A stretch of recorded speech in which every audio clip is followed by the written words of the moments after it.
Hey, sports porchers! It's your hockey Jesus, and I'm back with Game 27 Pittsburgh Penguins versus the Florida Panthers. Well, Pittsburgh Penguins fans, it looks like the win streak will continue. That's four in a row for the Pittsburgh Penguins with an overtime win tonight against the Florida Panthers, but it wasn't easy, was it? These Pittsburgh Penguins sure like to keep you watching the whole game long because that third period, my goodness. Whew. I'm still catching my breath from it, to be honest with you. But Rusty saved us in overtime. Let's go through the goals. Owen Pickering gets it started in the first 10 minutes, getting his first goal of his NHL career. It wasn't it wasn't that exciting, but hey, it goes in, and that's all really you really care about when you're talking about a defensive guy shooting the puck. Pickering's not going to be known for his offensive prowess, but he got one tonight. He got his first NHL goal, and that's great. And Malkin, not too much later. Before I talk about the Malkin goal, that Florida goal that got called back was huge. 11:34 into the period, and Florida scores a goal, and it's overturned by an offside call, which was the right call.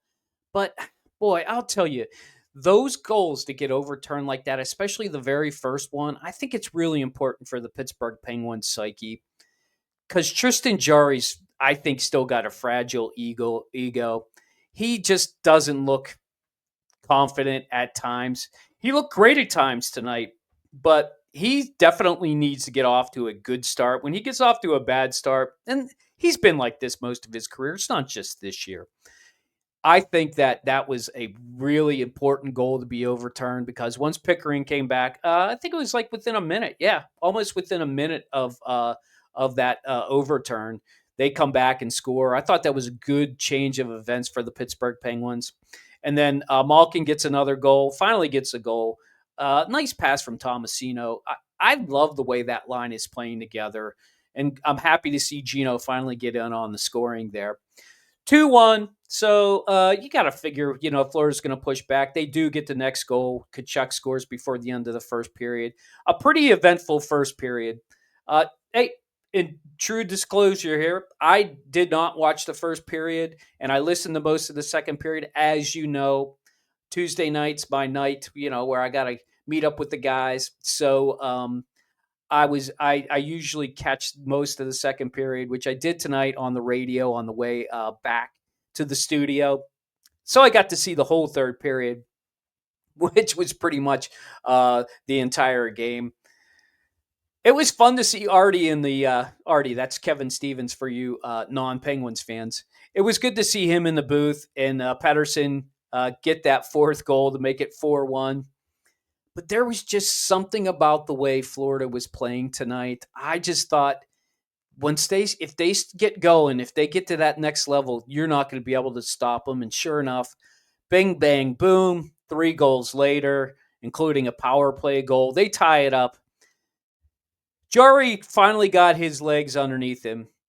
Here's the problem. With Jarry, before that got started and was 4-1, I checked it out. He was having a save percentage on the night of a 962. That's brilliant. That's exactly where you want to have Jarry. And after all that was said and done, they got those 4 goals. He was down to 895. I keep trying to tell you, hockey fans out there, the Pittsburgh Penguins and most hockey teams, to be honest with you, live and die by a goalie. Spencer Knight wasn't great tonight. I think he probably ended up, I'm not even going to look it up, but I'm guessing an 880 save percentage tonight. He 5 goals on 16. That's terrible. And you know what? If Bob's in goal, the Penguins probably lose. Let's be honest. But Bob's having a baby, he's not having a baby. His wife's having a baby, so he's on a little bit of a leave right now, and Florida can handle that. But Spencer Knight didn't look good in goal. The Florida Panthers outshot the Pittsburgh Penguins 41-16. That's unexplainable. But honestly, I think the Pittsburgh Penguins play better when they get less shots on goal. When they get more quality shots and they get a couple lucky goals, a couple goals that maybe The goalie was shielded on like that Letang goal. I think that they're much better off as a team.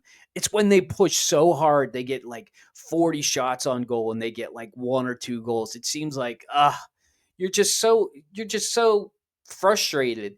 And this team was not frustrating tonight. I thought they stayed in it, even through the rough periods in the third period. I thought Jarry came back and ended up making some nice saves. So, but then the overtime period comes, and if you know me, I'm done with the overtime. I think the 3-on-3 is okay, but teams have found out you just gotta kind of outlast the other team on the ice. Tonight it was a little bit more back and forth. Not any shots on goal until the Pittsburgh Penguins got a 2-on-1 break, and Rust buries it down the side. Just a really nice goal for Brian Rust. Love the way that guy plays. He doesn't stop.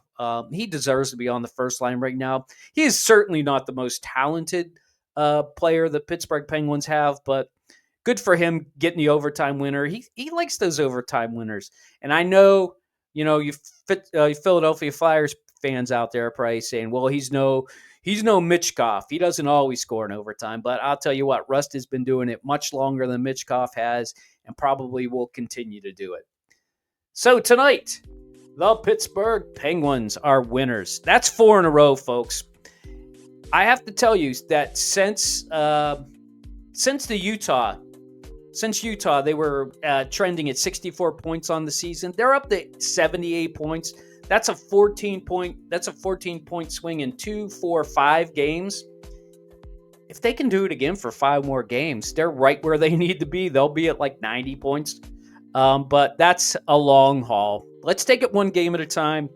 We got the hurting New York Rangers. They're really ill, but they're probably looking for a comeback. So we won't be on till Friday night, but that's when the Pittsburgh Penguins are taking a trip out to the Madison Square Garden to play the New York Rangers. Let's see if we can keep this win streak going. Pittsburgh Penguins fans, say it loud, say it proud. Let's go Pens. Hey, if you like what you see, smash that subscribe button. Let your friends know I'm the Hockey Jesus. I'm here after a Pittsburgh Penguins game.